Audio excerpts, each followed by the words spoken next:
네, 안녕하세요, 여러분. 12월 30일 화요일 아침입니다. 디가자누경. 네, 좀 긴 경 독송했더니, 아이고, 6시 40분이 되었습니다.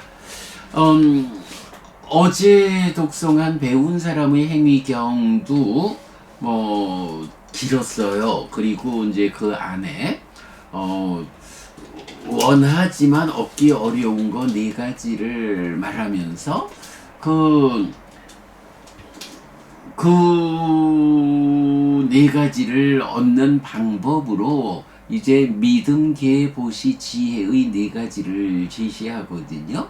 그리고 그런 방법으로 얻은 법다운 재물을 어떻게 사용하는 것이 배운 사람으로 경우에 맞게 사용하는 것이냐 라는 부분을 설명하거든요.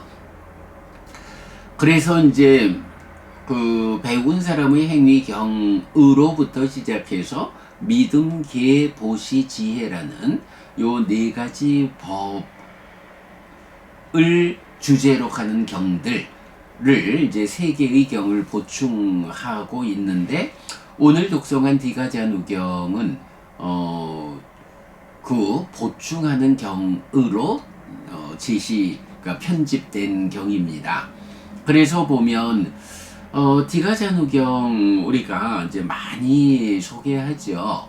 보면 뭐 자식들로 북적거리는 집에서 살면서 이렇게 소유하고자 하는 제가자인데, 이렇게 행복하게 살고도 죽어서는 하늘에 태어나는, 그래서 금생의 이익과 금생의 행복을 주고 내생의 이익과 내생의 행복을 주는 법을 설해 주십시오 라는 요청을 받고 부처님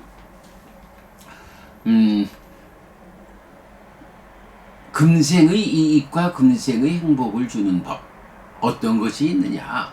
근면을 갖추고 보호를 갖추고 선우를 사귀고 균형 잡힌 생계를 유지하는 것이다 라고 할 때, 이게 참 보면 중요해요. 기본적으로 디가자누가 부처님한테 이렇게 말하거든요.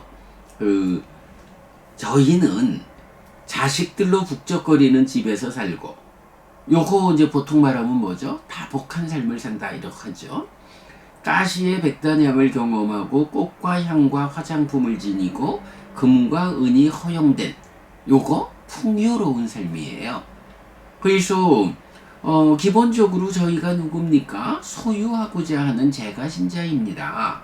이렇게 제가자, 소유하고자 하는 삶. 그래서 제가 늘 어떻게 말하나요?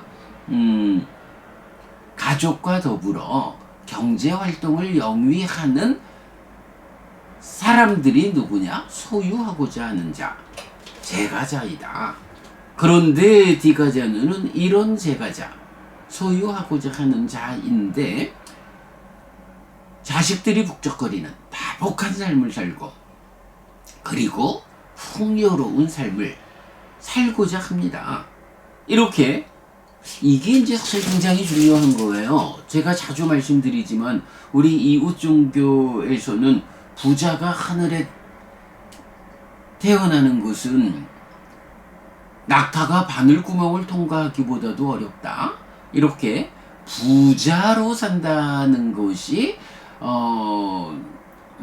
그들대로 복을 지어서 하나님의 뜻에 맞게 살아가지고 죽은 뒤에 하나님 곁에 하늘에 태어나는 일은 그렇게 힘들다 라고 말하는데, 이제 불교는 이렇게 디가자누의 입을 빌려서 다복하고 풍요로운 삶을 살고도 하늘에 태어나는 방법을 가르쳐 주십시오 이렇게 묻는 거거든요. 그럴 때 부처님이 그래, 이렇게 금생의 이익과 행복을 주는, 금생의 이익과 행복이 뭐예요? 바로 다복하고 풍요로운 삶을 사는 방법, 요거잖아요. 그래서 근면과 보호를 갖추고 선우를 사귀고 균형 잡힌 생계를 유지하라. 이렇게 다복하고 풍요로운 삶을 사는 방법을 네 가지로 가르쳐 주시거든요. 그리고 나면 다시 내생의 이익과 행복을 주는 법이 있다라고 해서 큰 주제 믿음, 계, 보시, 지혜 이 네 가지를 갖춰라 이렇게 말씀하시거든요. 자, 그러면서 뭐 이제 우리 믿음, 계, 보시, 지혜라는 네 가지 법에 대해서는 경이 뭐 워낙 그 정형된 구문을 통해서 정의해주고 있죠.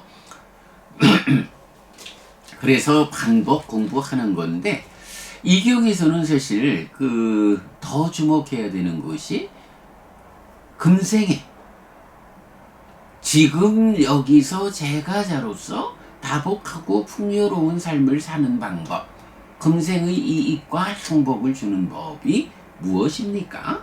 라는 요 주제에 대한 부처님의 설명을 주목해야 하죠. 자, 그래서 보면 근면을 갖춘다, 보호를 갖춘다, 선우를 사귄다, 균형 잡힌 생계를 유지한다 라고 하는데 근면을 갖춘다라는 것은 무엇이냐 라고 하면 이제 경은 이렇게 말하는 거예요. 그 좋은 가문의 아들은 농사나 장사나 목축이나 궁술이나 왕의 신하가 되거나 그 위에 어떤 공예의 직업을 가지고 생계를 유지한다. 그러니까 생계를 유지하기 위해서 내가 어떤 직업을 가지든지 그가 거기에 숙련되고 게으르지 않으며, 요거 숙련되고 게으르지 않으며 라는 게 일반적으로 우리가 근면하다, 성실하다 이렇게 말하는 거지요.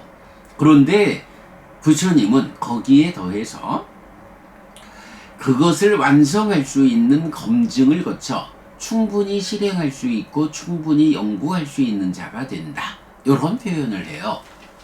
아, 요게 사실 놀라운 게 2600년 전 인도 땅에서 부처님이 제가자를 위해서 근면을 말하는데 연구하는 자가 되라 이런 표현을 하는 거예요. 뭐 숙련되고 게으르지 않을까? 요거 우리가 근면이다 라고 말하는 건 뭐 일상적이죠. 그런데 그것을 완성할 수 있는 검증을 거쳐 충분히 실행할 수 있을까? 요거 뭔가요? 드라마에서도 이제 이게 최선입니까? 이렇게 질문하는 것들이 그런 부분 대목들이 있잖아요. 어떤 자기가 생계를 유지하는 자기의 직업, 그 어떤 직업에 대해서 숙련되고 게으르지 않을 거 기본이에요. 그리고는 내 숙련과 게으르지 않음이 완성점인가? 나의 직업에서 정말 완성적인 결과를, 최선의 결과를 만들 수 있는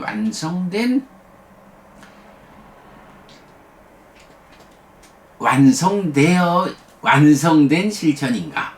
이제 이거를 스스로 질문하자는 거죠. 그래가지고 정말로 이게 최선인가? 라고 검증을 거쳐서 충분히 실행할 수 있다.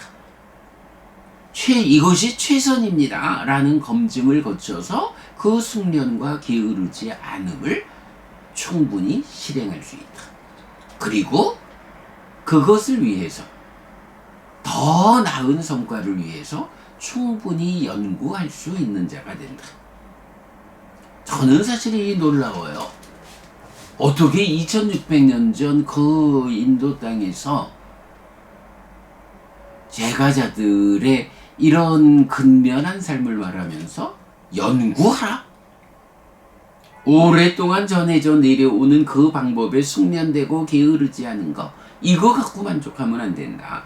검증을 거쳐서 정말로 이것이 최선인가? 라고 들여다보고 최선의 그 완성된 성과를 위해서 충분히 연구해야 한다. 연구라는 거 달리 말하면 창의적인 성과를 만드는 거잖아요. 부처님 때부터 이미 부처님은 창의적인 삶을 이끈다.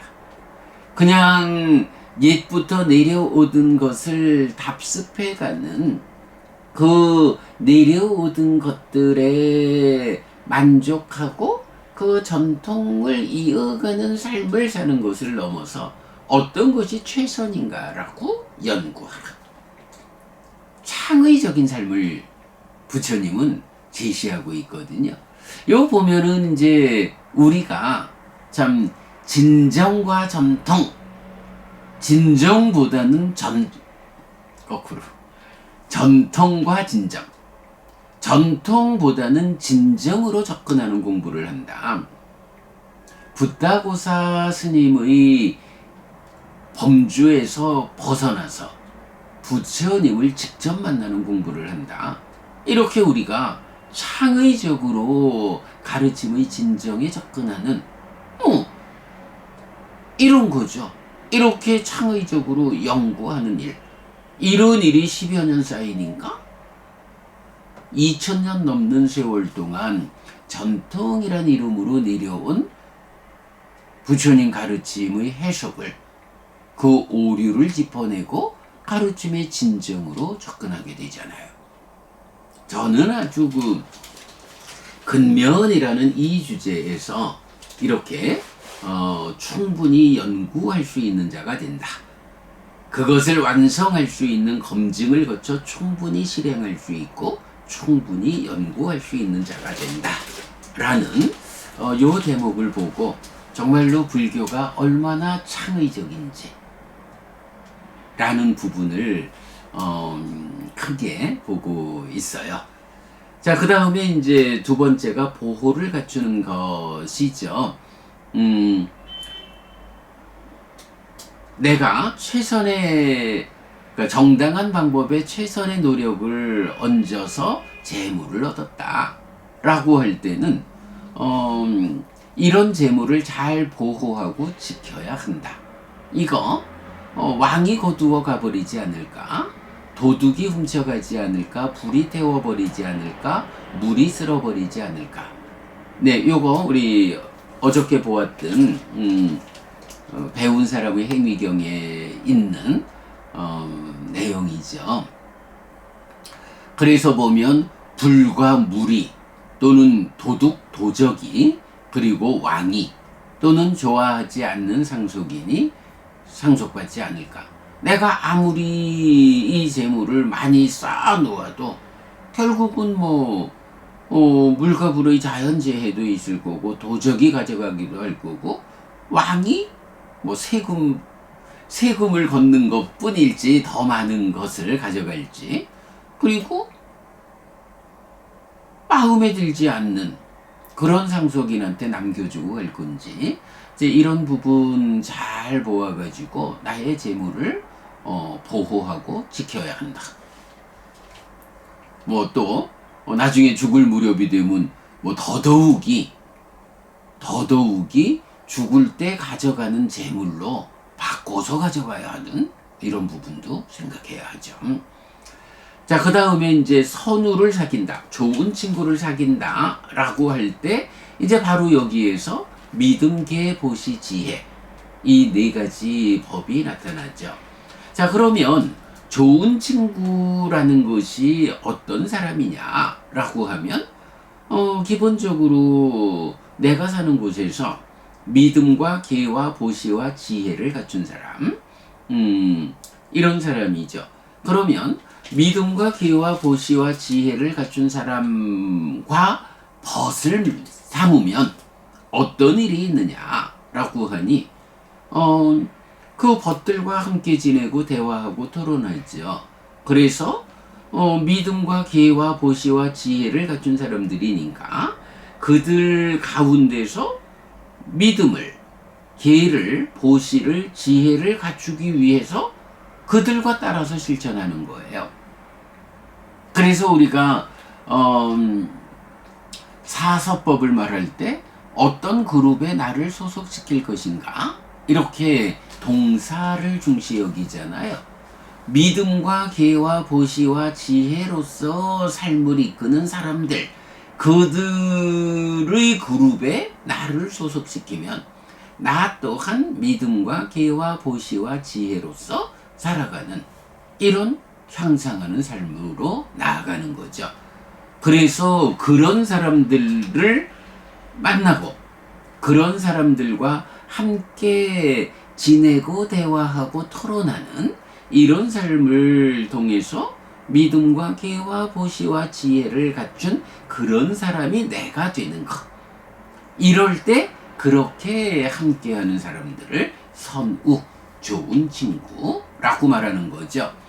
뭐 많은 사람들이 이제 부처님 가르침을 인용해서 그게 범행을 실천한다, 삶을 향상한다라고 할 때 그 뭐 좋은 친구라는 것이 절반이다라고 자기 생각을 말했던 아난다 존자를 부처님이 그렇게 보지 마라. 좋은 친구는 범행의 전부야. 이래 말씀하셨다지요. 좋은 친구가 그렇게 중요하다죠. 라고 말을 하는데 이제 그 좋은 친구는 과연 누구냐? 라고 하면 우리 이제 신갈라경에서도 좋은 친구에 대해서 좀 구체적 이야기를 설명하고 있죠. 그러나 포괄적 개념으로 좋은 친구는 누구입니까? 라고 할 때 바로 이렇게 믿음과 계와 보시와 지혜를 갖춘 사람이어서 그들과 함께하면 그들의 그룹에 나를 소속시키면 나 또한 믿음과 계와 보시와 지혜를 갖추게 되는 요런 사람들이 좋은 친구다 라는 것을 우리가 잘 알 수가 있죠.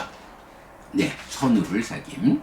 그리고 네 번째가 이제 균형 잡힌 생계를 말하죠.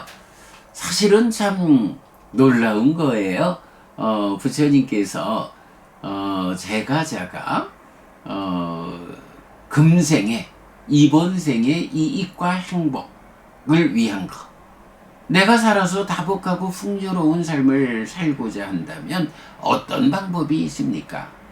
물론 죽어서 이익과 행복을 위한 거, 하늘에 태어나는 거, 이거는 믿음과 기와 보시와 지혜를 갖추라 라는 말씀은 여러 경에서 말씀하시니까 알겠는데, 다복하고 풍요로운 삶을 이번 생에 살고자 한다면 어떤 방법이 있습니까? 라고 할 때 바로 근면과 보호를 갖추고 좋은 친구를 사귀고 그리고 균형 잡힌 생계, 요 네 가지를 말하는데, 근면을 갖춘다라는 게 무엇냐 하는 부분, 심지어 연구하는 자가 될 것, 여기까지 특별함을 보았죠. 보호에 대해서 잘 보호하자. 최소한 죽을 때도 이거 다 자식들을 위해서 유산으로 주는 것도 중요한 일이죠. 좋은 일이죠.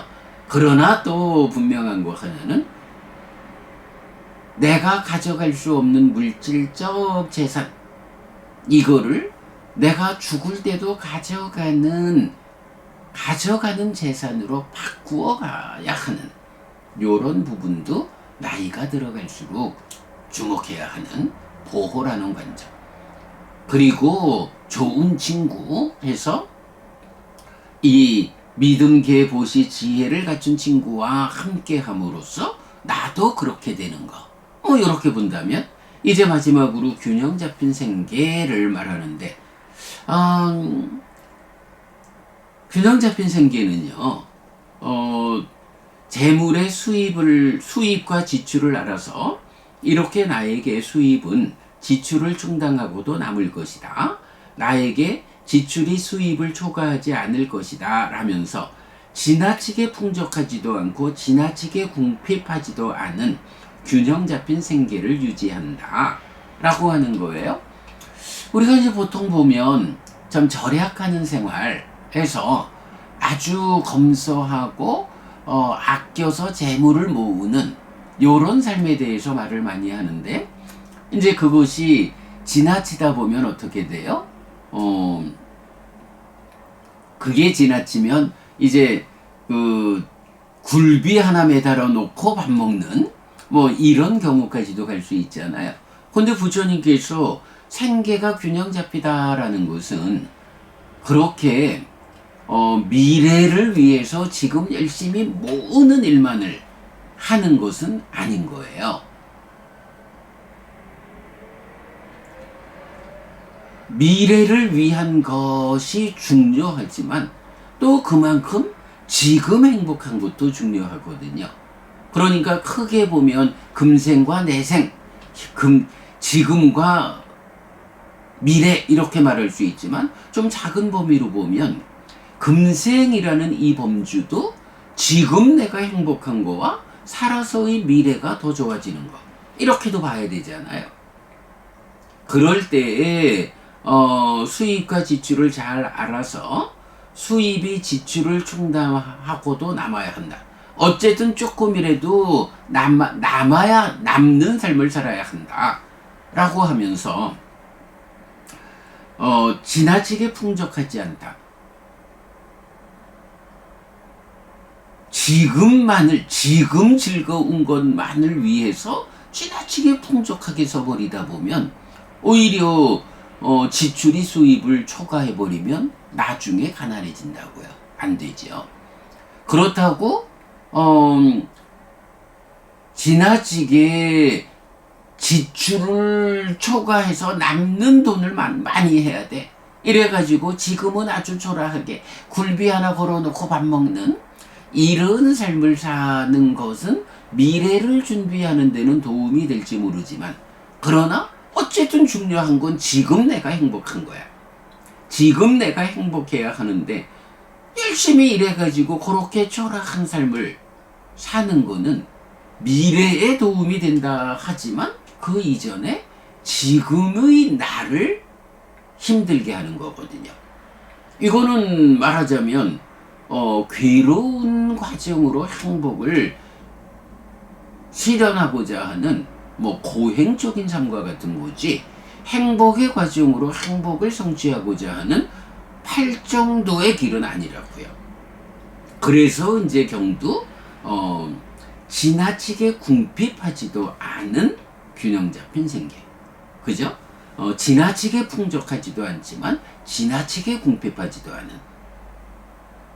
그래서 지금도 행복하고 그 행복의 연장선에서 어쨌든 지금의 행복이 지나치지 않아가지고 수입이 지출을 초과해서 남기는 것, 저축하는 것이 쌓여가지고 미래를 준비하는. 요렇게 보는 것도 참 타당하죠? 방금 말씀드린 깨달음의 길도 고행이라고 하는 괴로움의 과정으로 행복을 완성하려고 하는 요거 깨달음을 얻을 수 있는 바른 길이 못 되잖아요. 지금도 행복의 과정으로 행복을 완성하는 이런 팔정도의 길, 중도의 길이 깨달음의 길이잖아요.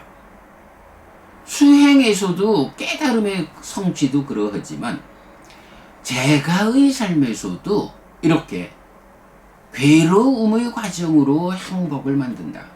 지금 아주 궁핍하고 초라하고 경은 무자식경 2번 이런 데서도 그렇고 이렇게 지금을 아주 초라하게 사는 거 이거 잘한다고 부처님은 말하지 않아요. 왜?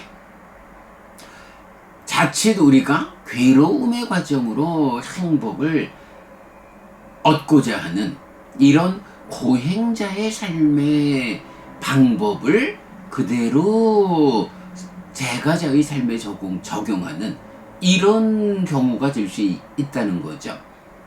그래서 부처님은 중독 8정도의 실천, 행복의 과정으로 행복을 실현하는 이런 것을 그대로 제가자의 삶에도 끌고 와서 행복의 과정으로 행복을 일구는. 지금도 너무 풍요로워가지고 적자를 내면 안 되지만 그러나 너무 궁핍하지 않은 지금도 잘 먹고 잘 입고 잘 자고 이런 지금도 궁핍하지 않아야 되는 거예요. 지금도 여러분 맛있는 거 드시고 좋은 옷 입고 좋은 집에서 살고 필요할 때는 병원 치료도 잘 받고 요 의식주와 약품이라는 네 가지 필수품에서 결코 불교 신자가 미래만 생각한다 해가지고 지금을 궁핍하게 살도록 부처님이 이끌지 않는다. 물론 지나쳐가지고 미래를 망치면 안 되지만 지금 나의 수입 능력 중에 얼마만큼을 계획적으로 할애해가지고 지금도 잘 먹고 잘 입고 잘 자고 아프면 병원도 잘 가고 네 요렇게 그 행복의 과정으로 행복을 완성하는 이런 팔정도의 방법이 그대로 제가의 삶에 적용되는 요런 삶을 살라고 이끄는 것이 뭔가요? 균형 잡힌 생계거든요. 디가자누경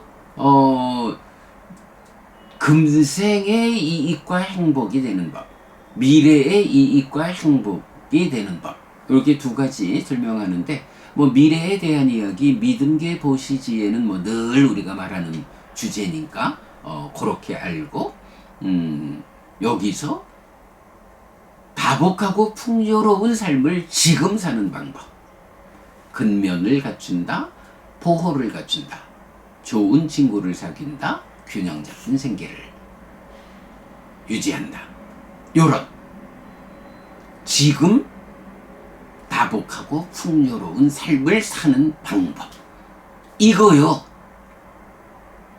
부자가 하늘에 태어나기는 낙타가 바늘구멍을 통과하기 보다도 힘들다 라는 이웃 종교의 하늘에 태어나는 관점하고 전혀 다르게 아주 쉬워요.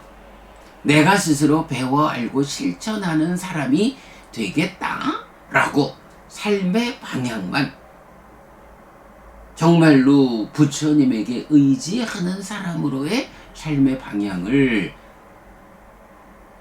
갖추면 설정하면 이렇게 살아서 행복하고 그러니까 다복하고 풍요로운 삶을 살고도 죽어서는 하늘에 태어나는 이런 일은 아주 쉽다.